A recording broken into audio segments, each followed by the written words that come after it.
Welcome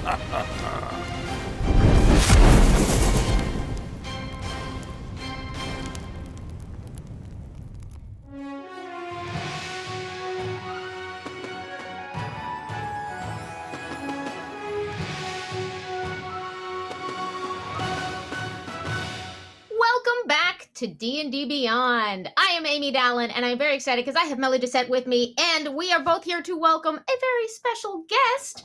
Please welcome Mike Shea, aka Sly Flourish, the one and only, to the channel. We are going to talk all about DM prep and some encounter builder goodness today. Mike, welcome. Well, thank you very much for having me. It's a great pleasure.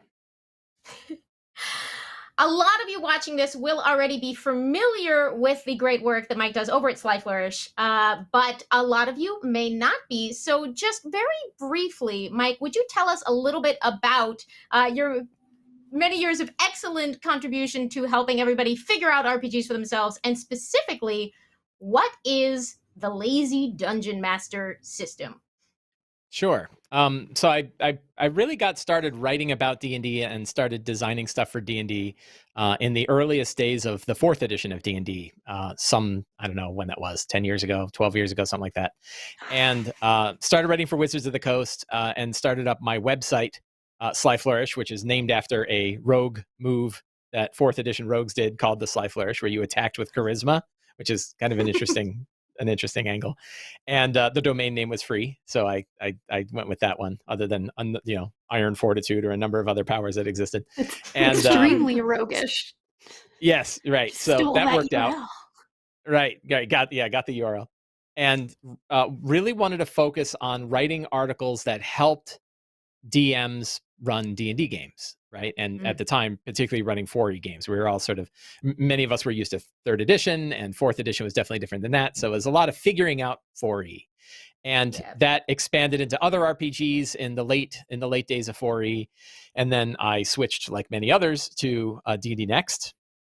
When the D&D Next playtest was out, that really shook my head around. That really changed how I thought of D&D. And that was sort of the earliest inklings of this idea of lazy dungeon mastering sort of came out then, because 4E was not lazy dungeon mastering. Like the way I was running 4E games, setting up a battle was a big deal and took a long time, and you needed battle maps and you needed miniatures, and I kind of kept doubling down with tabletop props and all kinds of things. My entire dining room table would be laid out in huge battles that would go on, and it was great fun. But a lot of times, like, one power would circumvent the entire battle, and what would take hours to prep would be over in like 5 minutes because you didn't realize that they could all fly. Right? You have all these little hazards along the way, and they fly right over them.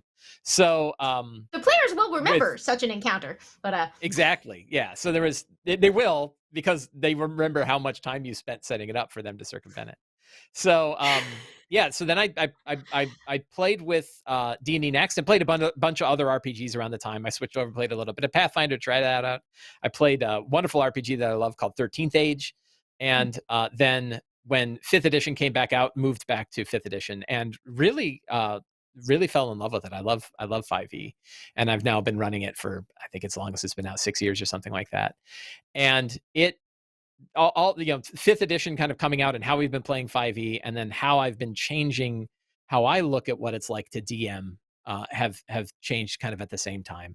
And that it was right around then. It was actually during the D&D Next playtest where I put out the first Lazy Dungeon Master book called The Lazy Dungeon Master. And then about 3 years later, sitting right there on the shelf. I don't know where to point, down there somewhere. And my focus just went all weird. So then about, I kept studying it, obviously, right? And talked to lots and lots of DMs, and I ran lots of polls and surveys, and really wanted to try to understand how people DM. What are the best tricks that people have been using for a long time? What are some common things that we all sort of know but may not be fully articulated? Really understanding like where things are falling down, right? So it's easy when we look at a really good DM and we see all the things they do, but we don't necessarily know if all the things that they do, lots of DMs who are having a really hard time are also doing, right? The whole survivorship bias problem. So we really want to take a look at like what are the techniques and common things that lots of DMs face. And so I then put that together in another book called Return of the Lazy Dungeon Master, which I was really kind of scared of doing because people like the first one. And if I put out a second one, will they hate the new one and the old one at the same time, right? And luckily that turned out not to be the case. And the new book has been very popular. People like it a lot. And I think mostly it's popular because it offers some kind of solution for prep. It isn't perfect. It isn't everybody's ideal, but it just says, hey, here's some steps you can follow, right? It's just, it's like a life preserver in a big ocean. It's just something you can hang on to make you feel like you've got your hands around the problem. And I think that's why it's popular, not because it's this, perfect shining star in this thing, but it just gives permission to say, I've got a system and that system is working. And I love that. So let's talk about the system. Like, what is the gist of the Lazy Dungeon Master approach? Sure. So the core premise is that not only can you probably do less to prepare for your game than you think, but your game may actually be better for it, right? That's the first observation. A lot of DMs came back with this common thing. Like, it turns out, the less I prepare, the better my game has been. And it's not zero, though. Like, for some people, it is zero. There are some people who can go in completely empty and just run a game. That's not most. That's not most DMs. Yeah, that's not most special people. Circumstance. Yeah. But you kind of need something. So the book outlines 8 steps that you can go through to prepare for your next game. And that's kind of a big thing too. Like, a lot of times we think about preparing our entire campaign and we think far out and we have big, broad things. And like the Dungeon Master's Guide kind of aims you this way, because chapter 1 is pantheons, right? And, I don't know if that's, if you're like me, I don't need a pantheon right now. Like, I need, my friends are coming over, right? I need a plan. To do. I need a world map. If you don't have a world map, you can't start the campaign. Yeah, I don't think that's true, right? Like, no, I might need a village map, right?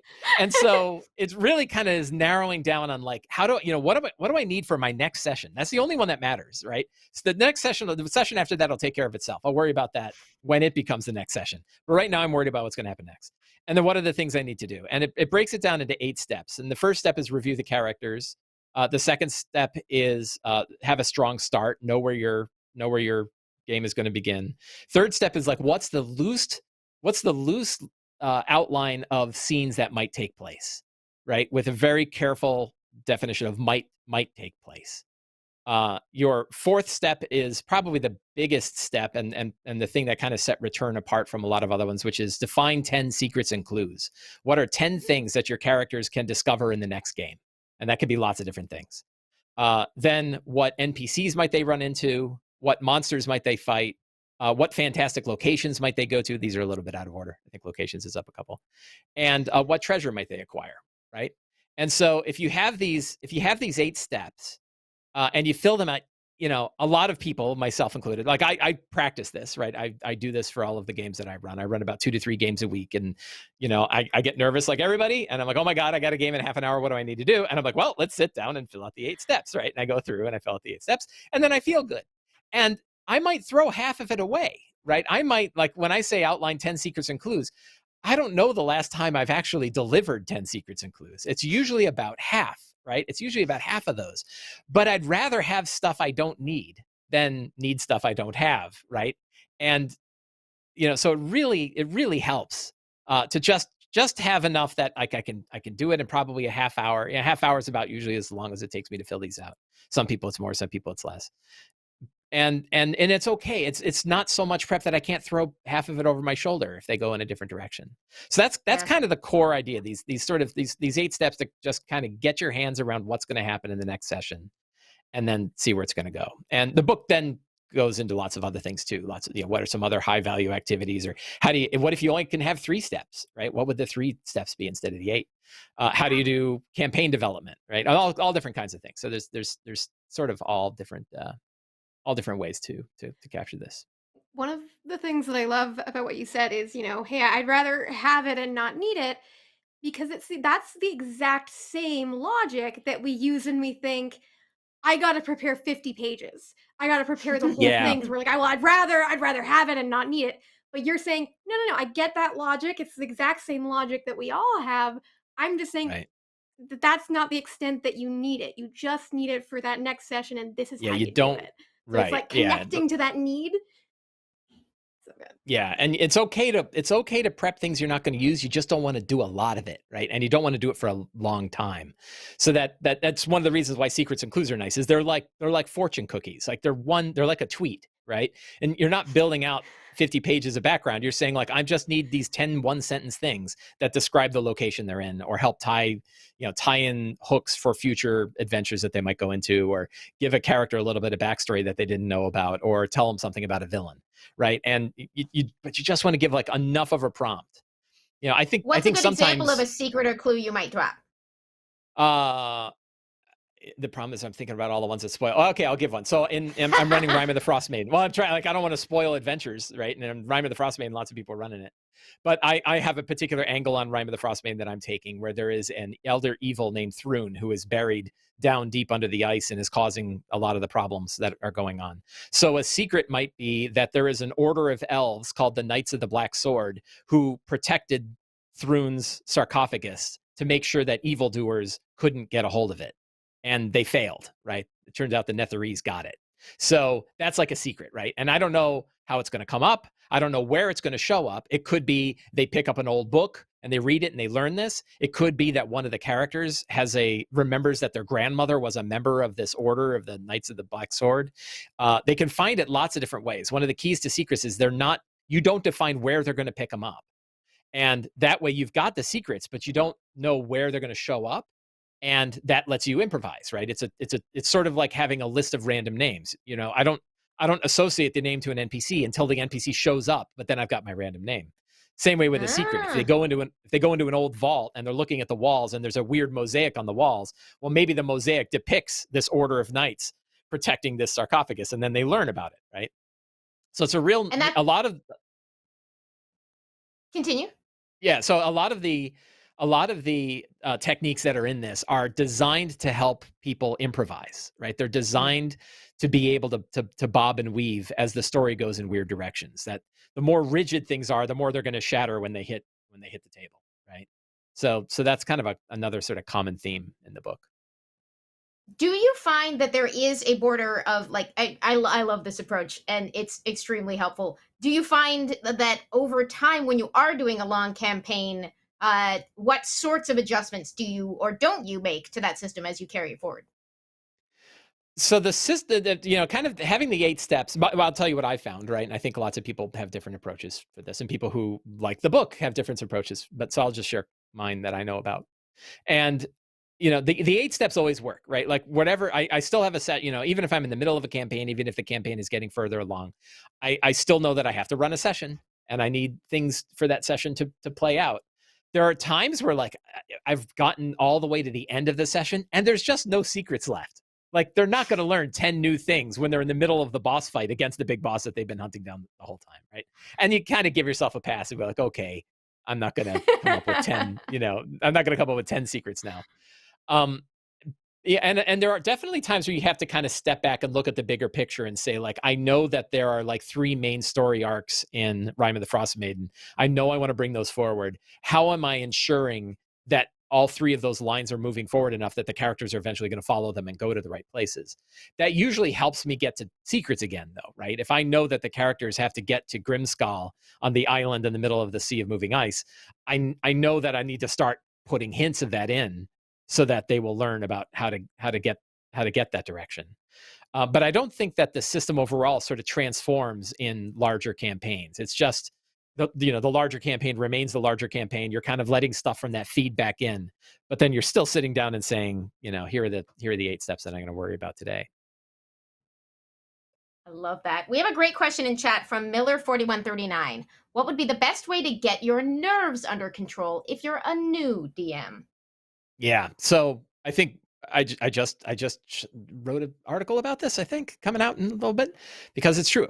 We all feel it, right? I've been playing D&D for 30 years, and I feel it every session, right? I run hundreds of games a year, and I feel it every session. So that nervousness is a natural reaction.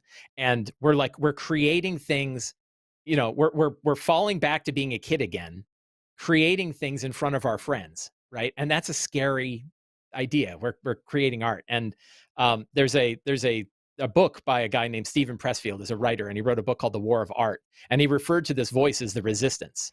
And the resistance is this voice that's constantly telling you not to do things, not to make art, whatever that art is, whether it's painting or doing a D&D game.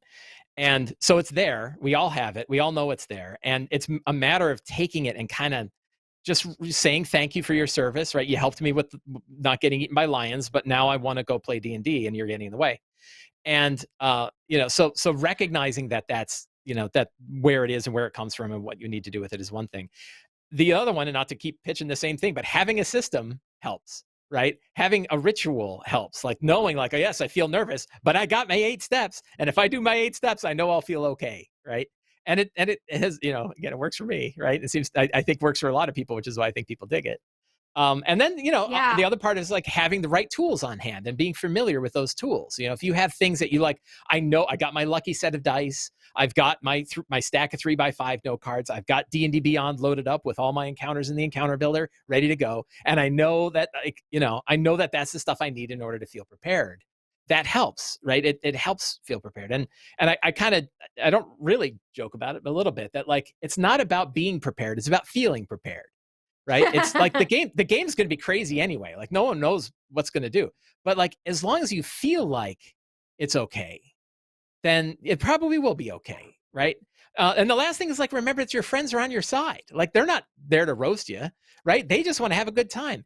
And like, as long as it's not a complete disaster, and every so often there's a disaster, but generally speaking, as long as it's not a disaster, they just want to roll dice and laugh. Right. So as long as you're kind of on the approach of, I want to roll dice and laugh along with them, and I want to give them these opportunities, it's going to be fine, right? The game will be okay. So that's kind of, those are the things that I have found help with kind of dealing with the pregame jitters. Yeah, I can attest to all of that, and especially just also the tools in the book and all this advice that you get even more of in the book, because I used to be the person who was doing so much prep, and it seemed like the more prep I did, the more anxious I would be.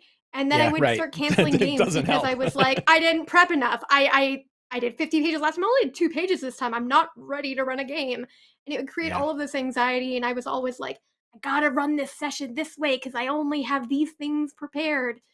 And being able to like disconnect from that and be like, okay, no, this is actually what it's about. And I can set these tools and these rituals and know that my friends are super into playing with me, and then go, okay, it doesn't matter. It doesn't matter. This is a game. We're here to have fun. And I can kind of disconnect a little bit. I still get nervous, but I don't get like, gotta cancel this game because I'm not ready to do it. And that's honestly been such a huge thing for me. Yeah, it doesn't take much either. Like a game can be pretty simple. I've talked about this before, that like, players make things complicated. So you don't have to, right? Like you can just sort of have like a straightforward, hey, bunch of goblins stole a bunch of stuff from the town and they're holed up in a cave, and you need to go take care of them, right? Like go either convince them to give it back or throw down with them. And like a pretty straightforward adventure, there lots of interesting things happen. And it's like, if you watch the very first chapter in Lost Mine of Phandelver, right, where it's just a bunch of goblins ambush you on the road, and then they go back to their caves and you have to go in their caves. But like, everybody's got a different story about those wolves, right? And like half the time it's like, oh, we befriended them all and now we have 3 wolves hanging around with us, right? And everybody does that. Or we climbed up this chimney and jacked the bugbear up in his lair, and he didn't even know it hit him. Or we went in and immediately got washed away when the goblin knocked the thing out and big flooded water came out. Everybody has sort of a different story, even though it's a pretty straightforward bunch of goblins in a cave, right? So or if you're the Adventure Zone, you're like, and one of these is going to become a beloved NPC for the next several years. Right. And nobody else is a very important character. That's probably likely. Yeah. How many stories do we all have of our players being like, this door or getting into this city with this gate? And you're thinking, they'll use the front gate. And they're like, no, we can't use the front gate. We gotta do a whole we gotta go around the whole place. We gotta figure out, do we go through the sewers? What do we do? Yep. And they come up with wild ideas, and you're just like, okay, cool. I'm gonna close my document here because we're gonna be here for a while. Yeah, and I think I first kind of saw this because like 4E was not that way. 4E was very regimented. It's like you've got to have your 3 battles in a 4-hour session because there's really no time for anything else, right? And you're going to have like your one room, next room, next room. It's going to be like intro fight, medium fight, big boss fight in every one. I mean, I'm not saying played every like game that, we played in was as well structured as that. It was still Yeah. RPGs. Their tables Right. could still go a lot of ways, but you're all Yeah. right about how it worked best, I think, probably. Knowing that every battle was an hour and 10 minutes changed the dynamic of how that game ran. And I remember we were at the first public playtest of D&D Next at Winter Fantasy in Fort Wayne, Indiana, back in, I think it was like, was it 2014 or something like that? And they were using Caves of Chaos from first edition. So it was the Keep of the Borderlands, big Caves of Chaos. And they had all these different groups with these really, really rudimentary playtest instructions for fifth edition.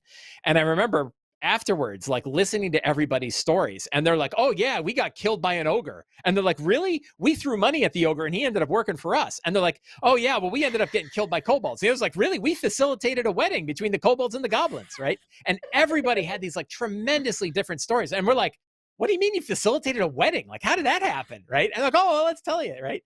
And it was like how things just went in all different directions.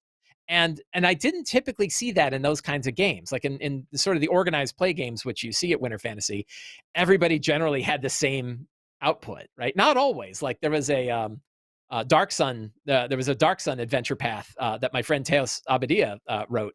And in one of them, you could become rich and just retire, right? It was like, they gave you a choice. It's like, at this point, if you get this far, you have all, and of course, being rich in Dark Sun means you have water, right? So they were like, you've got all this water, you're good, you're done, you could choose to end your career right here. And a lot of people did. They're like, yeah, that sounds good to me. Like, so there were these sort of options that you'd sort of see, but seeing the wide range of different ways that it played out at that play test really kind of showed me a different way that D&D ran, which is a big difference between sort of 5e and 4e at the time. I love that. One of the questions I really wanted to get to today was sort of how have you seen it change over time and how has your approach to it changed over time? Because it's been very interesting. Like, I've been playing since 2nd edition, but I've only DM'd in 5th. I was, the very selfish, I was just showed up to every table and never threw my hat in the ring until this came along. And it turns out I love it and it's a lot of fun, but it's great because like, I feel like it's like learning the game all over again from the other side where you're like, oh, this works out more complicated than I expected, but that's actually a lot simpler. So thank you to the tool makers of the world, helping us all navigate those challenges. We do have some more great questions from chat on DMing before we switch gears. Sure. We had this one. I'm curious if you have a specific take, because this is a very a specific DM in play question from Kroba. Sorry if I'm getting your name wrong. What's your take on wild magic sorcerers in play, specifically in regards to how often players can surge and how the surges can often derail or affect player-player and player DM relations? I read one of my ways to try to kind of keep an eye on how things are going in this strange hobby of ours is to lurk in Reddit a lot and read in like the DM Academy. I like to read the ones that don't have a lot of upvotes because these are like, there's a lot of interesting people there and a lot of different views of the game. And I just want to kind of see what's going on. And I read one the other day that said, it was my first game and I TPK'd in 3 minutes. And I was like, what? And they said the game started. He was like, I built this whole adventure. Everything was going fine. They had the party is at the table. I had done sort of session zeros with everybody and, talking about their character. And one of the characters was a wild magic sorcerer. And the rogue said, there's something about my character that you guys can't quite put a finger on. And the sorcerer says, oh, I want to cast Detect Magic on him. And he's like, I cast Detect Magic. Oh, wild magic surge. Roll. Oh, fireball. And it blew up their level 1 characters at their table before the quest NPC had come in the door, blew up the entire bar with a rogue wild magic fireball. And he's like, I don't know what to do. Like, my friends don't know what to do. And no one knows, like, it was our first game ever. And everyone's like, that's the best first game ever. Right? Like, imagine like your next characters, right? Like roll up new characters and like they're walking to the bar just as the bar explodes. Right? They're like, oh, like, what happened? It's like the cold open to an amazing TV show or movie where you're like, awesome. that happens in Yeah, the... you're like Right. It's like you have Psycho, like the cool right? Like, guest stars who are like you the thought she famous was the main character. celebrities. Yeah. And then Yeah, they and they all die, get and you're killed. like, no, Right. here are these unknown actors who are actually the stars of this show. It's great. Yeah. It's so everybody was like, I don't know what you're talking about. That's the best first D&D adventure you can have. So that's certainly, and that actually that's a very similar thing happened when I was running Out of the Abyss, and we had a bunch of very low level characters, second or third level. One of them was a wild magic sorcerer, and he indeed fireballed himself while he was grouped up with everybody. And I think they were fighting like 2 kobolds, and nearly TPK'd. And they all dropped, and the 2 kobolds are just robbing them when one of them manages to roll like a 20, and it's like, no, get away from us, you kobolds. And so, we still talk about it years later, right? That was like 4 years ago, and still the players like, remember that time when I fireballed the party? So I those are have my wild magic a very, sorcerer very stories. Similar, where I had a wild magic sorcerer, and they were going through like this end of this campaign, trying to escape this crumbling building. And they're using a D10,000 table that we agreed to use that they found online, and they wild who wrote searched, that? and it was. Yeah. Did you write that one? No. Does that Okay, I sound was like like, no, something it's the an- lazy it's an- dungeon master would write? That's true. I don't That's true. I think was just so. like, wait a second, did I miss something? No, it's like the Net Librum D10,000. It's wild. There's some really funny stuff on there. But anyways, they surged, and it was them and 1d4 other people teleport 1d4 miles north. And I was like, oh no. Bye-bye. Because this was what I had planned, was this amazing escape, and I didn't even know what to do next. And then thankfully, though, I have to sing your praise, because literally that week before was when I got the lazy DM. And I was like, wait, I've just finished the first couple chapters. I got something. And I had already started writing some stuff down, and I was like, I decided that they were going to go to a place. I didn't choose where. It's 1d4 miles north now, and they ended up there. And I'm like, we're just skipping forward in the story, and you're jumping right to the reveal. And I was like, oh boy. So I think if you got a That's wild so magic great. sorcerer and Wild you're magic expecting sorcerer. weird things to happen, let me just shill Yep. for Mike for a second that the lazy DM I can help you. I can help you with your crazy. Save your life. I've got one more wild magic sorcerer story to tell. So Please. this is in Storm King's Thunder, and in they had gone through this big island. They got all the way to the bottom, and at that point, Slarkrithal, this huge 20th level wizard, or I think it's like I don't know, he's got a lot of 20th level spells. Kraken, right, shows up on shore, and he's like the scariest monster in the world. He can power word. Not only can he beat you to death with like a bunch of tentacles, but he can power word kill you at the same time. And so he shows up, and the party's like, oh my God, like, we didn't know they were going to summon this thing, right? And what are we going to do? And so they're like trying to figure out their escape, and they're like opening up a dimension door to run away. And one guy casts a spell and surges on his wild magic and rolls it, and it summons a unicorn. And this unicorn shows up, and they're like, send the unicorn out there. And then they all run through the gate and leave the unicorn. And all I could think about was, here's this unicorn in the Feywild who's like having a good day and everything's fine. And he's prancing through, trotting through the fields. And all of a sudden he gets summoned, and he's like in this huge storm, and he's like, hey guys, what's going on? Ah! And he turns, and there's Slarkrithal, this massive kraken. And then he's like, what? And he turns and sees everybody run away. And it's like, that's a bad day for a unicorn. Right. That's such a Hitchhiker's Guide to the Galaxy like scenario for the unicorn to be like, this is where today is going, I guess. What beautiful possibilities that sows for the future. Yep. So we all like the wild magic sorcerer. Apparently the advice is go with it and hope it makes for very memorable stories. But let's see. Someone says the clarification was someone with a wild sorcerer with a Feywild shard who can end up with wild surges 2 to 5 times a turn. It's a come up.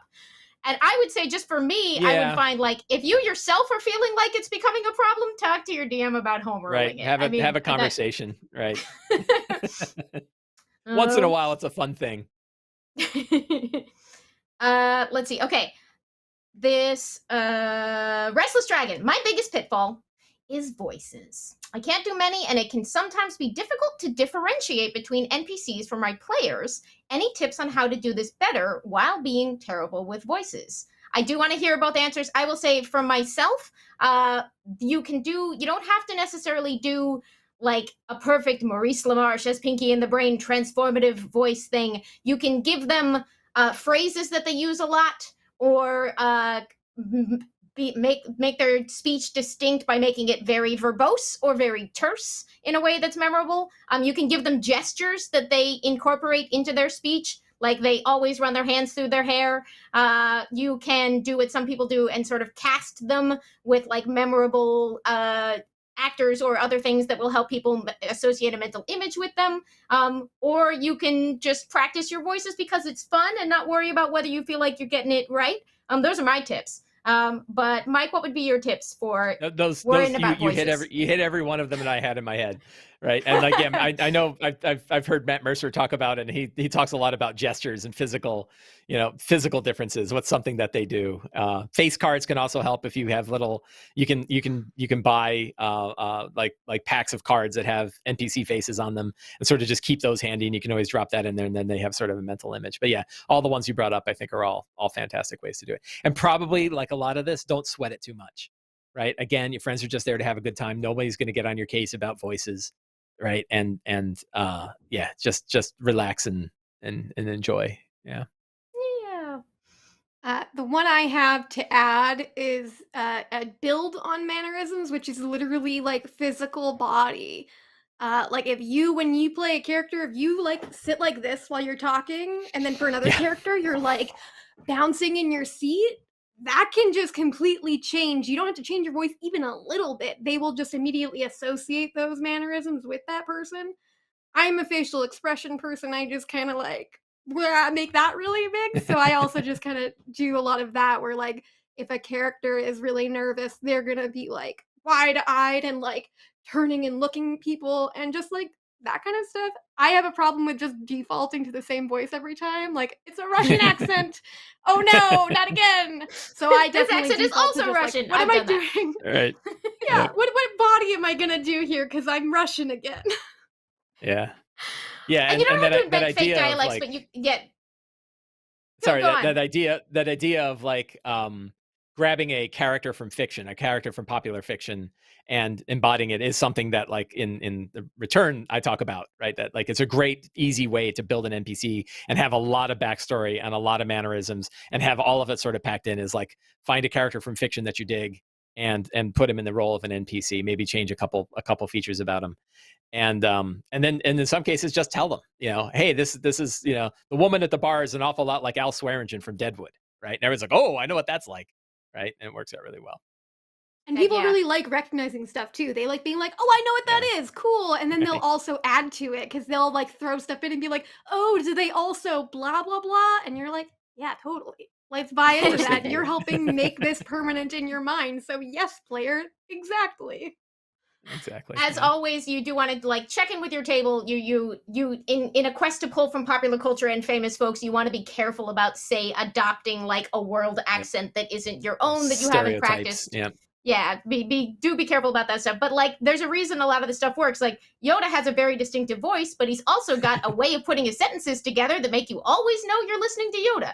And you don't have to do a Tolkien full fake language for your game to find. I mean, you can. I'm not going to stop you. But like, you could be like, yep, this person says bub at the end of every line, like they're Wolverine. You're not going to forget it. Yeah. Tolkien was the ultimate in over prepping as a DM. I've got a whole other book that's just backstory. Yeah, like Tolkien was like, I've world built everything, and C.S. Lewis was like, this next book's about a horse. Let's do this. I don't know if that's true, and C.S. Lewis scholars do please fact check me, because he also, of course, put lots of time and effort into his books, but they feel like you could potentially arrive at them in a case-by-case basis. All right, final thoughts on this first half where we're talking the Lazy Dungeon Master system and your tips for DM prep and where people can find out more on that. Yeah, best place to find it is slyflourish.com. All my articles are there. I have lots and lots and lots of stuff you can go read for free, and you can see a link to the book. And there's a big preview for the book that includes all 8 steps. So if you just want to kind of understand what the 8 steps are, you can get a PDF of just that. And if you dig it, you can always pick up the book.